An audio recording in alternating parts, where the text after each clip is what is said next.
Uttara Mirpur zone থেকে আসছি। এটা হলো দারুসালাম থানার এনসিপির পক্ষ থেকে। আমরা হলাম ছাত্র সংসদে, ঠিক আছে, যেহেতু এটা মহানগর উত্তরের এনসিপির একটা সংগঠন, যেহেতু আমরা সবাই মিলে আসছি। ছাত্র সংসদ বলতে কি বাকশাসে? হ্যাঁ জি, বাক্সা।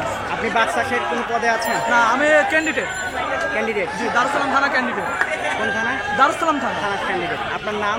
আমার নাম রাহাত। রাহাত। তো আপনি থানা শাখার হচ্ছে ক্যান্ডিডেট, জি। আহ্বায়ক ক্যান্ডিডেট। জি। আচ্ছা, আপনারা আসছেন হচ্ছে এনসিপির প্রোগ্রামে। জি। এনসিপির প্রোগ্রামে আপনাদের চাওয়াটা কি আজকে মূলত? এনসিপি প্রোগ্রামে আমাদের চাওয়াটা হলো, যেহেতু আজকে একটা ঘোষণা দেওয়ার কথা, সেহেতু আমরা চাই যেন সব কিছু সুষ্ঠুভাবে হয় এবং সামনে যতগুলো দিন যাবে আমাদের ইয়াতে সব কিছু যেন সুষ্ঠুভাবে সম্পূর্ণ হয়, এটাই আমাদের চাওয়া। এর বাইরে আমাদের আর কোনো চাওয়া নেই। এই যে এখানে কিছু শিক্ষার্থী আপনাদের সঙ্গে আসছে, ওনারা কি মানে আপনার শাখার? না, এরা হলো আজকে স্কুল ছুটি ছিল, ওরা এখন বললো যে ভাই আমরাও যাব।